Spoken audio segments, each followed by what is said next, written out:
Integrated Systems in Agriculture, Module 6, presented by Dr. Madisani Rukayat, PhD. Learning Objectives.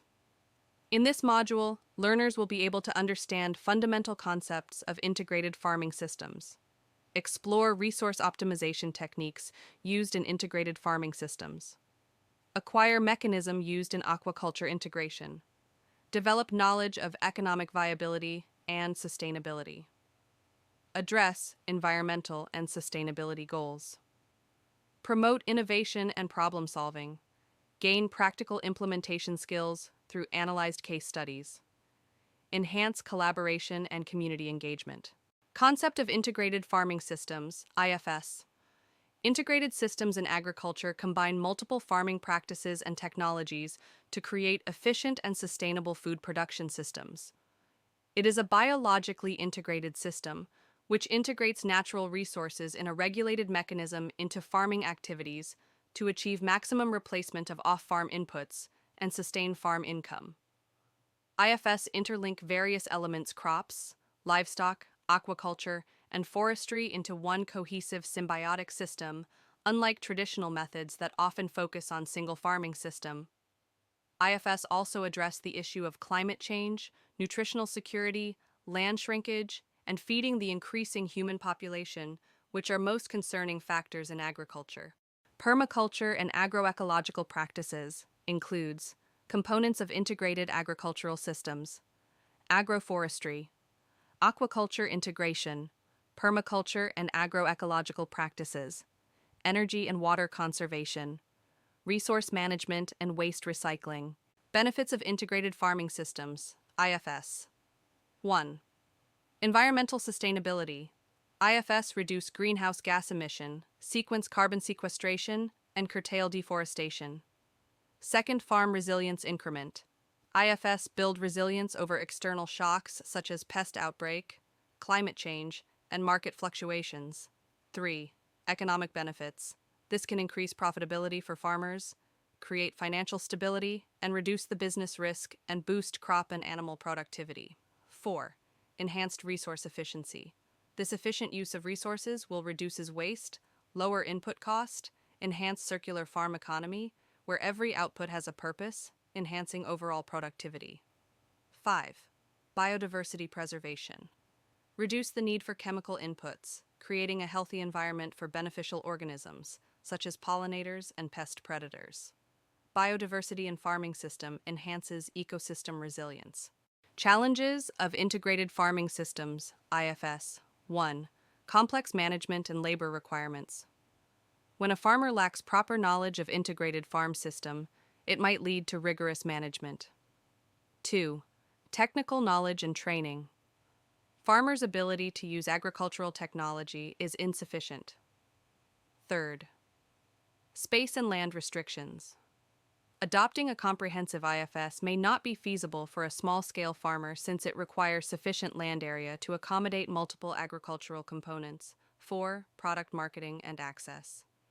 Difficult to find trustworthy markets for all outputs, including fish, trees, and livestock products. 5. Limitations of water resources.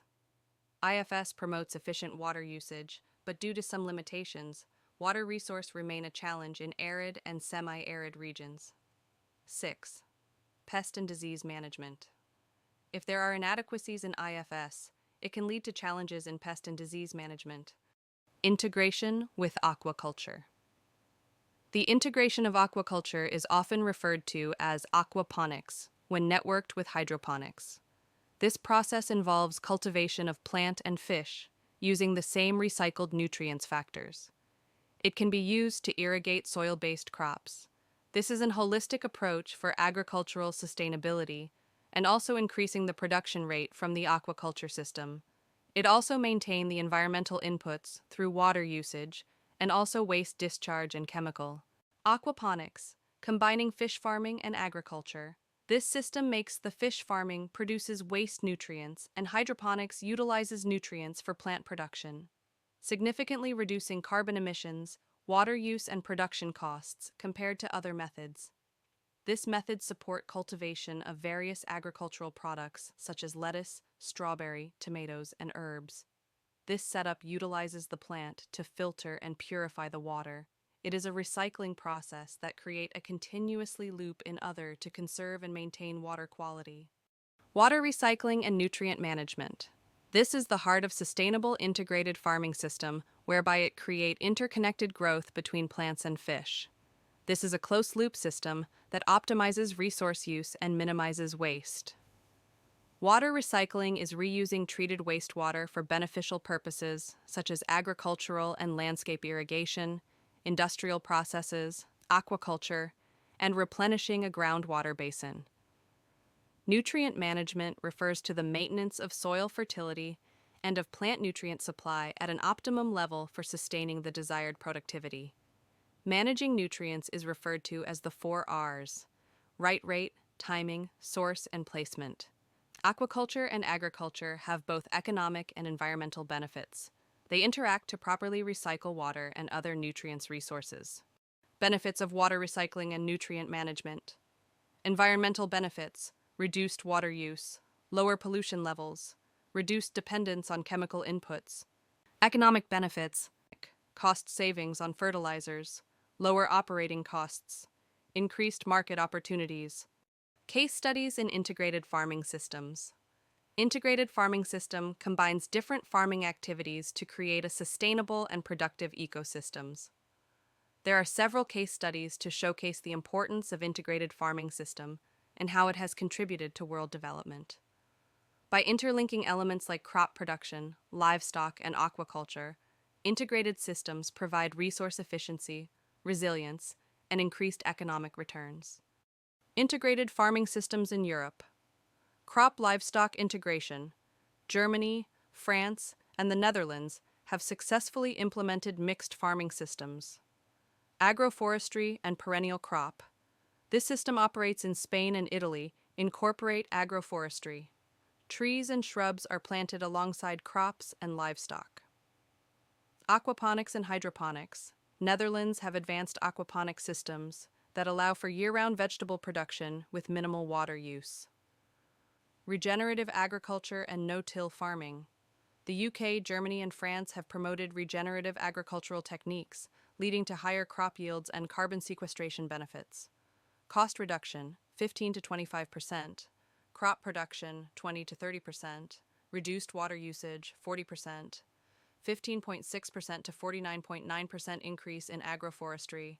Olive and carob trees combined with grazing livestock. Perennial crops like citrus fruits and almonds is prevalent in Sicily, Italy. Successful examples of integrated farming systems, IFS. 1. Rice fish farming in China. Rice paddies are stocked with fish, usually carp or tilapia. The fish feed on pests and weeds within the paddies. 2. Aquaponics in urban settings, United States. The plants clean the fish's water, while the fish waste is used to feed crops. Hydroponic vegetable cultivation and fish farming are combined with an aquaponics system. 3rd, integrated crop livestock systems in Australia, combining animal grazing with grain cropping. Farmers employ a rotational strategy, rotating areas between grazing for sheep or cattle and grain crops like wheat or barley. 4th, fish and poultry integrated farming in Nigeria. This system utilizes poultry dropping of fully built-up poultry litter for fish culture, while fish waste enriches water used to irrigate nearby crops. Percentages record 10 to 15% rice fish farming in China, increased rice yields, and has generated additional income from fish sales. 30% aquaponics in urban settings, United States, produce more vegetables than traditional systems. 15% integrated crop livestock systems in Australia, increase in crop yields and a considerable improvement in soil health. Economic viability of IFS 1. Enhanced productivity and diversified income streams. 2. Enhanced market access and adaptability to changes in the market. 3. Reduction of input costs. 4. Enhanced employment opportunities. Sustainability of IFS can enhance 1. Soil health and conservation by promoting practices like crop rotation, agroforestry, and organic fertilization. 2. Efficient water use reduces waste, optimizes resource use, and builds self-sufficiency in farm operations. Third, reduction in chemical use. Help maintain biodiversity, preserve soil and water health, and protect local ecosystems from pollution and degradation. 4. Climate resilience and adaptation. Help farms withstand climate shocks by diversifying risk across different activities. 5. Circular resource management. Reduce the need for chemical inputs, creating a healthy environment for beneficial organisms, such as pollinators and pest predators. Biodiversity in farming system enhances ecosystem resilience. In conclusion, embracing these systems is a pathway to sustainable farming. It is a means of achieving the United Nations SDGs, such as zero hunger, clean water and sanitation, responsible consumption and production, climate action, life on land, life below water, and attaining partnerships for the development. By embracing these systems, it leads to food security, environmental sustainability, and economic development. List of references? Thank you for your attention.